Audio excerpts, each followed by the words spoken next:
Welcome all, I'm EyeofSol. I have only one rule here. If it's animated, I'll comment on it.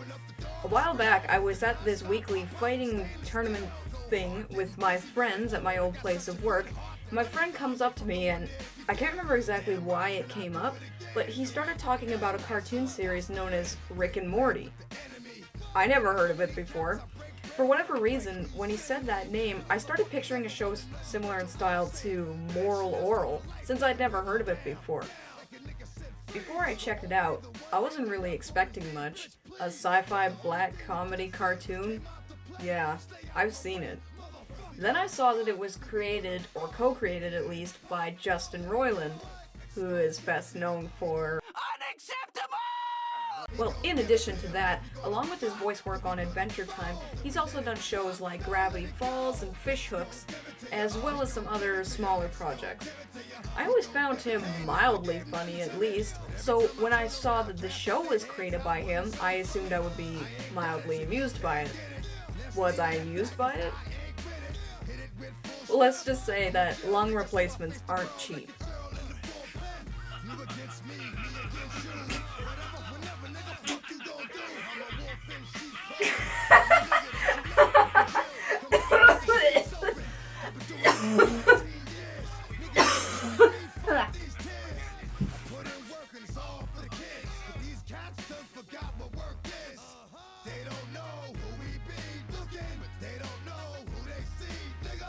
First, I'll give you a quick history lesson.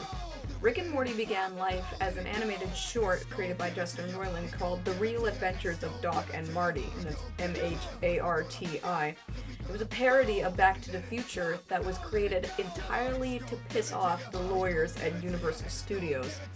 The entire short is just Doc trying to get Marty to perform oral sex on him. What? You want me to lick him? Yes, Marty. It's the only way to fix our time travel car. You have to lick my balls, Marty. The saliva needs to be warm and fresh, and it must be administered by your tongue, Marty. But I don't understand how that would work, Doc. I'm confused. Marty, trust me. I built this car with my own 2 hands, from the ground up. Such humble beginnings, am I right? A couple of other promotional shorts were made in addition to the first one, and in December 2013, Rick and Morty began airing on Adult Swim, with one season currently aired of 11 22-minute episodes, with the second season coming later in 2015. While the initial length of the series kind of disappointed me at first, I pressed on. When I was finished watching it, I wanted to watch it again. So what did I do? I watched it again. And then again. And again. And again. Why is that? Why did I watch it so many times? Let's take a look. Hey! No! Oh, you think you're fucking so great? Stop it! No! Cocky-ass motherfucker! Hey! Man. Stop it right now! To be honest, there really isn't much plot to speak of, at least at first. The plot revolves around Rick Sanchez, an elderly alcoholic who happens to be a genius scientist. He's incredibly intelligent, which he describes as being able to build robots for fun. Rick reunites with his estranged daughter and her family, and spends most of his time traveling around his home universe and many others, while dragging along his 14-year-old grandson Morty Smith on his insane interplanetary adventures. The other, more involved plot that rears its head closer to the end of the series involves the Council of Ricks, a quasi-government formed by thousands of Ricks from thousands of different parallel universes who suspect the main Rick of murdering the other Ricks. So, yeah, originally I didn't think that this series would have anything resembling a linear plot, considering its genre and simplistic art style. Well, as I found, I was completely fooled right from the start. I expected this to be a straight-up comedy, with it being just joke after joke, similar to many other adult-oriented cartoons, such as Drawn Together, Family Guy, and Robot Chicken. However, I found myself saying this particular sentence way more times in my head than I thought I ever would for a comedy series. Jeez. Lighten the fuck up, would you? Despite how ass-blastingly funny the bulk of the series is, there are many instances of soul-crushing depression interspersed throughout the series' single-aired season.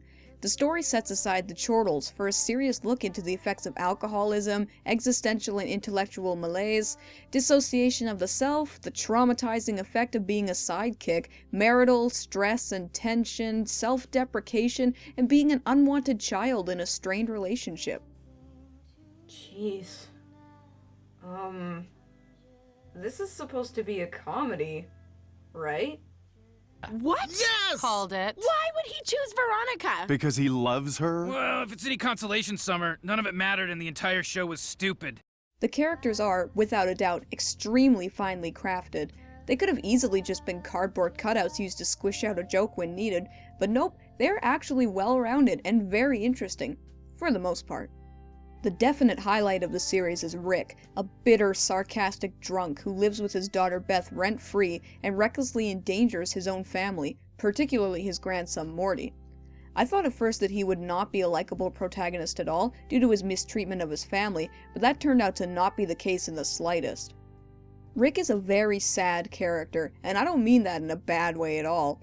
What I mean is, Rick has clearly lived an unstable life and turned to alcohol and drugs as a way to numb himself from his inner pain that results from his genius and his existential boredom. Oh, you probably think I'm reading way too deeply into this, right? I mean, he's just a cartoon character. Yeah? You think that? Well, guess what? The show itself says that. Rick is a truly miserable human being and clearly has to force himself to be uncaring and cold towards his family and acquaintances. Why he does this? I have theories, but they are all just speculation, so fuck it. Rick also has many enemies from many different planets, dimensions, and parallel universes, but he refused to join the Council of Ricks for protection, meaning he always has to be wary of everyone, which would mentally exhaust anybody, even a genius. Rick was stuck in a failing marriage early on, and became estranged from his wife and daughter for 20 years, eventually returning to Beth and his family sometime before the series premiere. So, whoa, man. I never thought I could care so much about a scumbag asshole drunk like Rick, but here we are, I guess. His more dislikable attributes, such as his mistreatment of anyone he thinks is stupid like his son-in-law Jerry and Morty, are not so horrible that you can't muster up a bit of sympathy for Rick.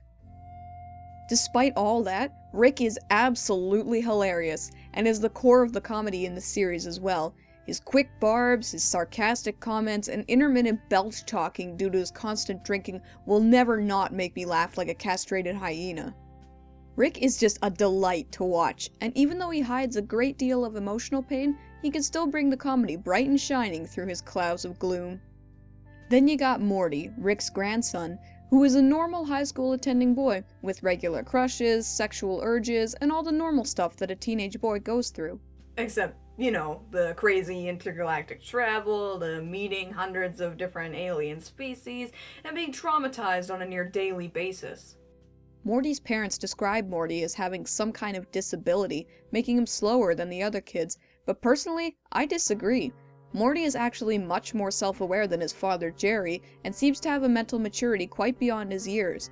He admits that he's an idiot, but he's able to handle himself in dangerous situations, and can also think on his feet when needed.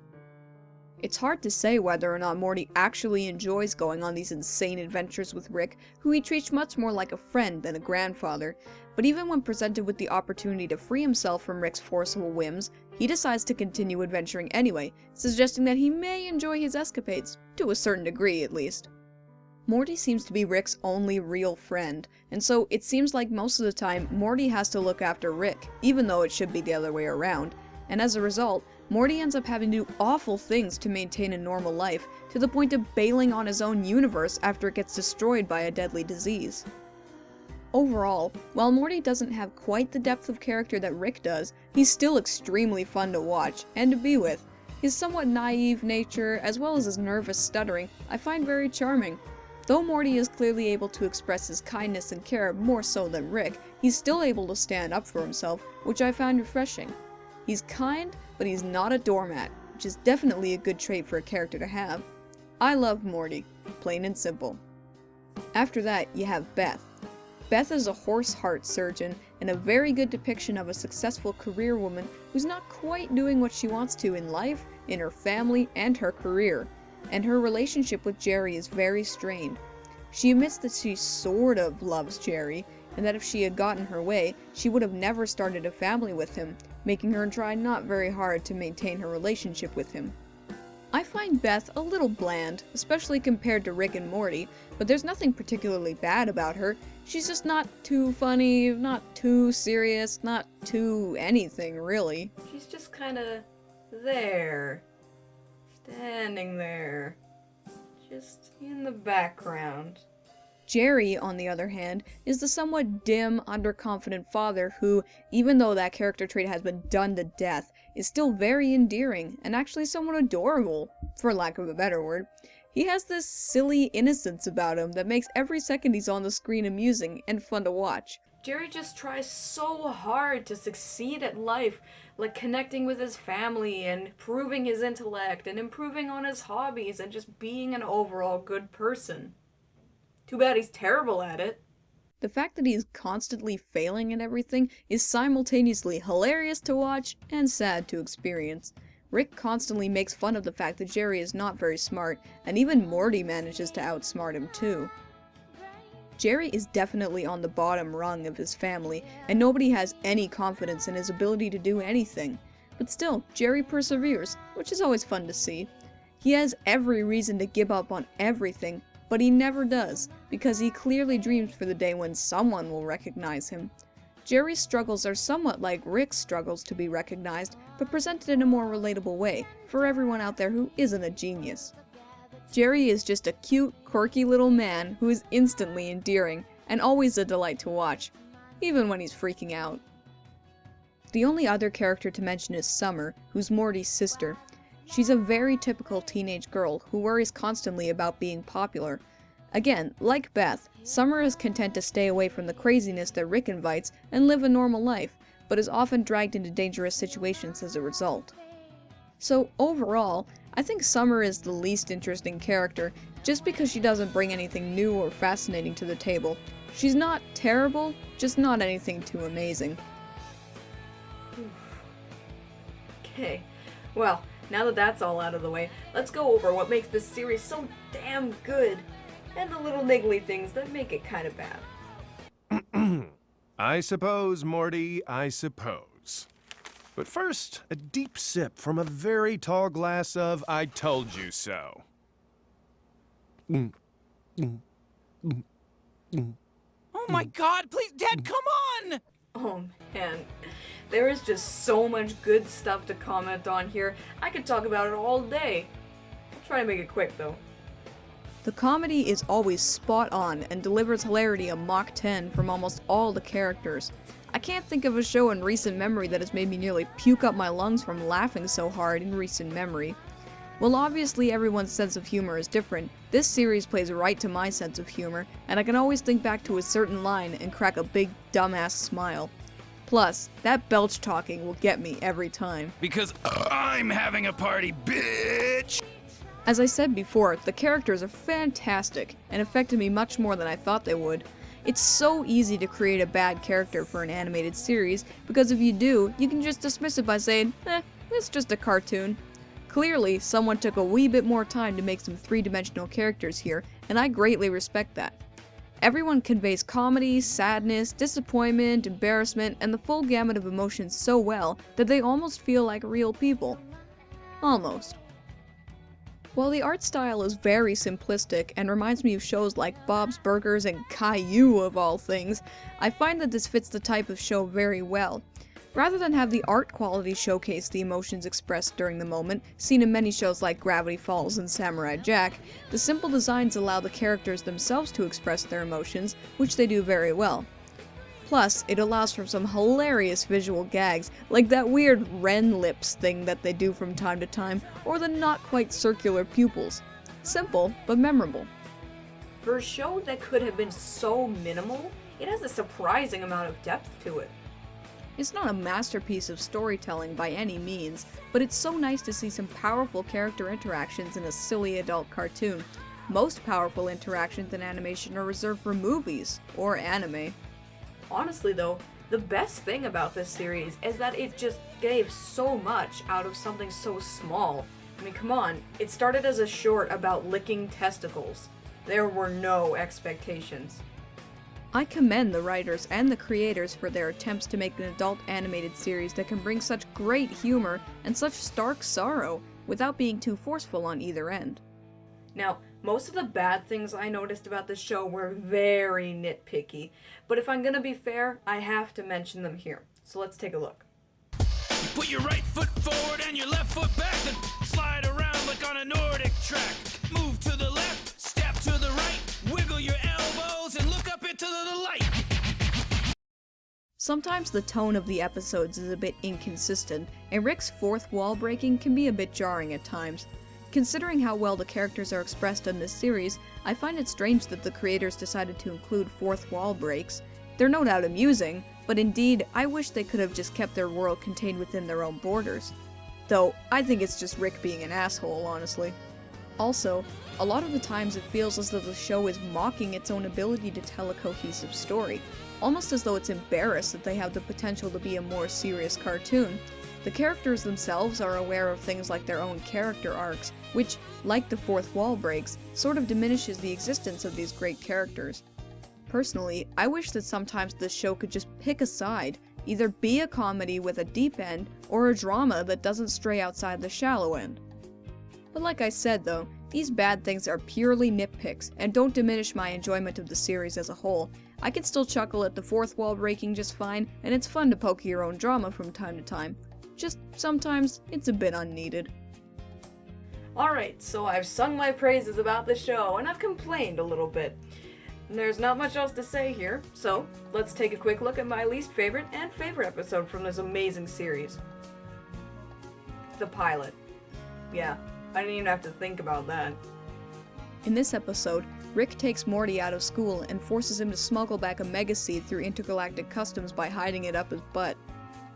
Now, obviously the pilot for a series is never going to be exactly the same as the series itself, but the Rick and Morty in this episode are much closer to the characters they originated from in the real animated adventures of Doc and Marty. And that's fine, for a 4-minute short, but they go on like that for 22 minutes. It gets tiresome about halfway through, let me tell you. That's not to say this episode is terrible or anything, it's just definitely my least favorite. Rick tends to babble on much more in this episode than in the other ones, and acts way more like an asshole to Morty. Plus, I find the character interactions much weaker in this particular episode compared to the others. But, like I said, it's the pilot, so it was the first step. But pilot or not, it's still my least favorite. It's close Rick counters of the Rick kind, isn't it? Yeah? You want me to say that? You want me to say that, don't you? You want me to say that? Yeah, well, it's me, Seeks, and Destroy. Yeah, most people I've spoken to think that Close Rick Counters of the Rick Kind is the best episode by far, and while I think it's an extremely good episode, I just find Me, Seeks, and Destroy a much better example of the strong character interactions, as well as being a supreme demonstration of the dark humor that the show employs. In this episode, Rick gives his family a Me-Seeks box that summons a creature known as a Me-Seeks. The Me-Seeks fulfills one request, then disappears forever. The family then uses the Me-Seeks to help them in their pursuits, such as becoming popular at school for Summer, being a better woman for Beth, and helping Jerry take 2 swings off of his golf game. Of course, because Jerry is bad at everything, his Me-Seeks can't help him, which leads to both amusement and insanity. I won't give away what happens, but it's downright hilarious every time, even if you know exactly what's going to happen. While that's going on, Morty becomes fed up with Rick and challenges Rick to go on an adventure that Morty decides upon, and the two of them end up getting into serious trouble with the local law. What really strikes a chord with me about this episode is just that everything about it is so simple, and at the same time completely over the top and insane. The two basic premises help to show the true nature of everyone's characters in a subtle and not so subtle way. Plus, those Me-Seeks are just so goddamn funny. Even when everything goes batshit insane, it still manages to be a wee bit poignant and endearing, but not so much that it becomes saccharine and out of character for anyone. The simplicity and lunacy of this episode puts it just ahead of its worthy competitors and will always hold a special place in my heart. So, is it any wonder what I think of this series? I fucking love it. I mean, I know I'm just repeating myself at this point, but there really are few adult cartoons out there that have this level of care and attention put into them. When I hear the word adult cartoon, I just think of another piece of vulgar schlock that just gets thrown into a late night slot and quickly forgotten, but this is not like that. This actually holds a really special place in my heart, which is a surprise. I compare it to shows like Venture Brothers, Clone High, and The Oblongs, just because it's for adults, but it's not terrible. I'm just so glad that this show not only surpassed my expectations, but blew off all my expectations' limbs, cut off its head, dumped it in an assumption ditch, and left it for dead. I give Rick and Morty 4.5 eyes out of 5, which means it's fucking awesome, but not quite perfect. So, to sum everything up, Rick and Morty. Is it enjoyable? Fuck yes. Is it watchable? Undeniably. Is it memorable? WUBBALUBBADUBDUB! Ass, bitch, and let me see what you got. Roll credits. Just shake that ass. Roll the credits. Go. Just shake that ass, bitch, and let me see what you got. Just shake that ass, bitch, and let me see what you got. Just shake that ass, and let me see what you got.